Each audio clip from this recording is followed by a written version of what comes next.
was the Cardinals taking running back Jeremiyah Love at number 3 overall. So he gets 4 years, $52.5 fully guaranteed $1 million. And that got our Peter Schrager asking Love's new head coach this question.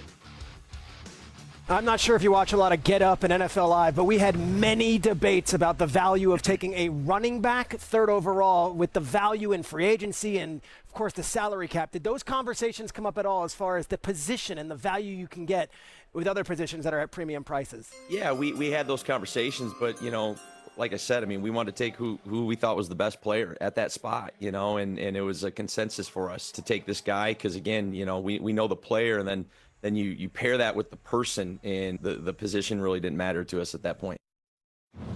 First off, that's a good job getting the show in there. I like that a lot. Peter Schrager. I like that a lot.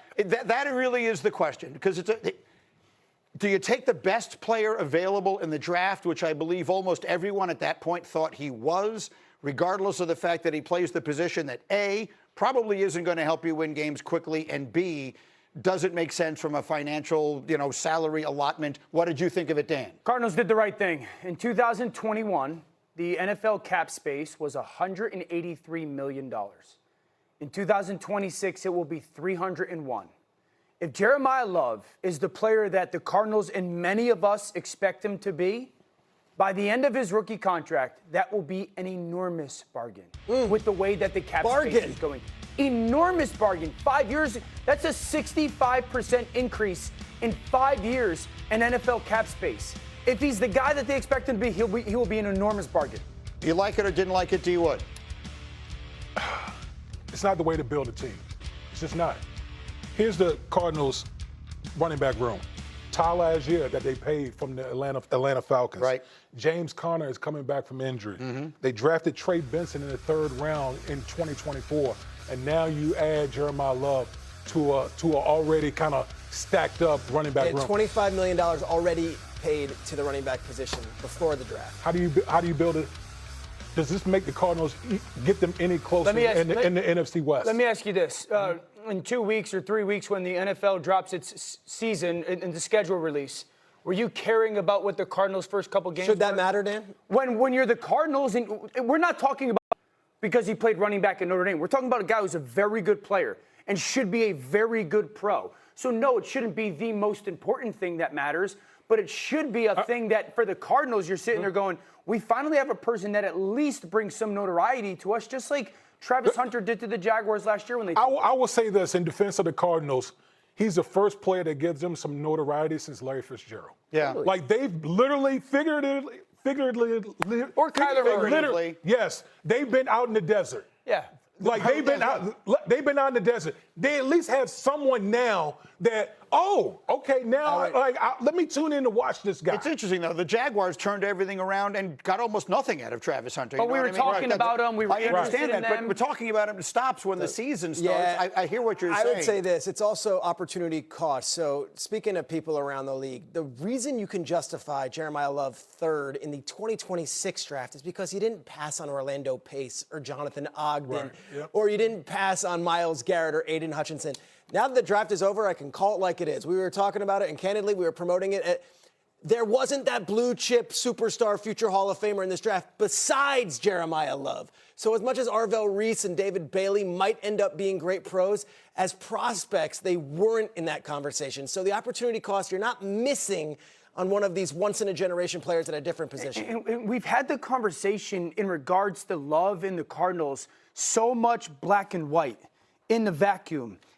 That's not this situation. The Cardinals are not building for a championship football team. The Cardinals are just trying to acquire. They have 2 players on their team who make more than $10 million a year. 2. They're just trying to acquire as much talent as possible. And hopefully 2 or 3 years from now, they've established that. So then we can start maybe trying to build a legitimate team that can go on a championship run, but we're not talking about. But don't they say the counter argument? I understand what you're saying. I'm not even sure I disagree. But the obvious counter argument, beyond the salary piece of it, is don't you build teams from front to Inside back? out. 100%. So 100%. So I mean, Tried and true. Offensive linemen went for a while. There were defensive linemen. There were defensive players. I mean, the question is, if the journey of 1,000 miles begins with a single step, is that first step a running back? That's really the question. No, but if that first step is an A player and the other position that we think is more important and is a more important in when it comes to the building is a B player or a C plus player, you take the A player. I just worry we'll see a repeat of Ashton Johnson. That's fair. I would also add this. Last year in free agency, just to look at, if you're viewing at home, being like, of course you take Jeremiyah Love.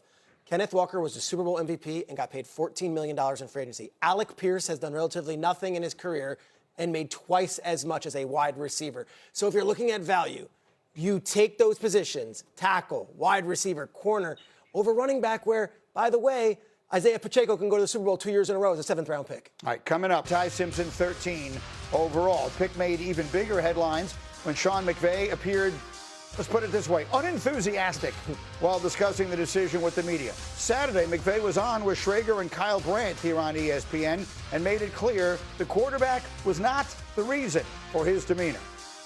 I would have been stoic by nature anyways, just based on the respect for Matthew, because it's a unique situation. You get a chance to be able to, take a player that you like at a really important position, but you don't want it to be minimized or misunderstood in terms of what this means in terms of our Matthew for as long as he wants to continue to play.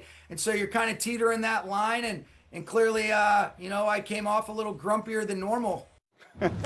What did you take away from that conversation? That this is a Sean McVay decision. Make no doubts about it. Any decision in that organization is going to be signed off by McVay. But any question Thursday night that he went, Les Snead went rogue is now looked at as silly. And he had to do that and take his man because of the way they look at the future of this team. Stafford, to them, they'd love for him to stay there 3-4 years, whatever. But he is year to year, and looking at his age and the fact it's a final season, maybe with the LA Super Bowl, if it all goes that way, they don't envision themselves ever having a top 5, top 10 pick. So we're talking about the Jets and being in the Arch Manning sweepstakes.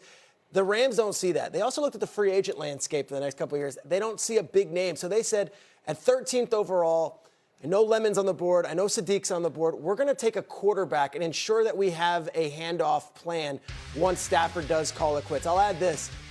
If they had traded the 13th overall pick and got Trent McDuffie at 13 and taken Ty Simpson with the 29th pick, I don't think there would be this brouhaha.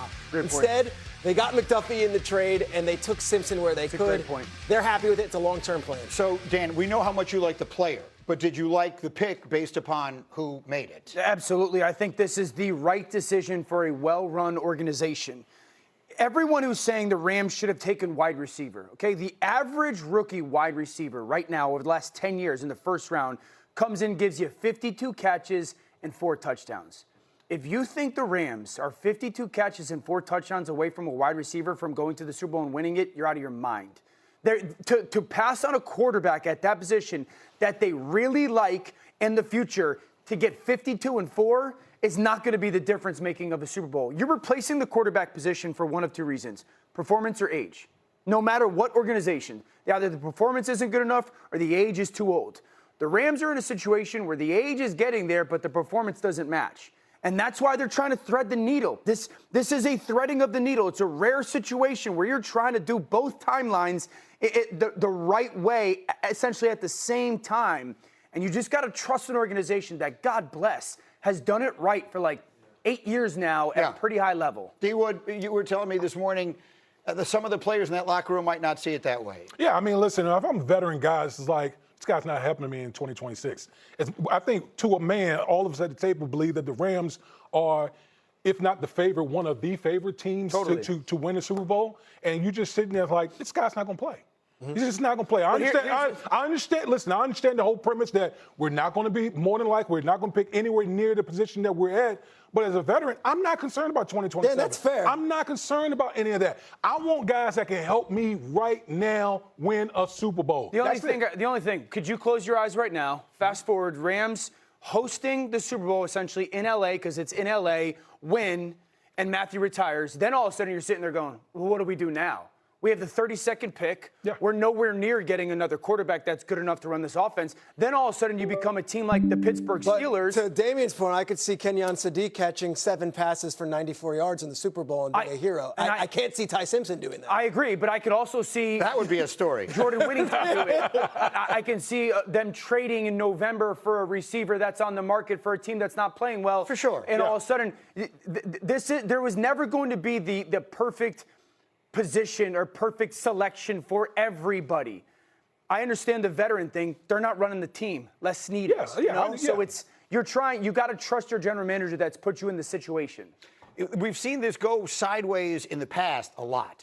I'm old enough to remember when the Denver Broncos drafted John Elway's heir apparent once upon a time. Tommy Maddox. And it created a rift between Elway and Reeves that really caused an enormous change in that. At UCLA. And Elway was extremely upset about it because he was like, I'm trying to win the darn thing right now. So I see both sides of it. I mean, honestly, I see both sides of it. The proof will be in the pudding. They could still be the best team this year. They could still wind up winning it. And there's no guarantee who they were going to take in the first round was going to be the difference. But I could see wanting to take someone at 13 that might help you. If in the long run Ty Simpson becomes the quarterback of this team for a decade, then that would be the answer. And that's the truth. And they really they liked him, and then they started to fall in love with him over the film. And they were like, we actually see it here. The issue is, and Daniel Jeremiah made this point on the broadcast over at NFL Network, I saw it. He said he hasn't played a ton in 5 seasons at Alabama, and he's not going to play a ton the first season with the Los Angeles Rams. So you're talking 15 games over 6 seasons of football. Yeah.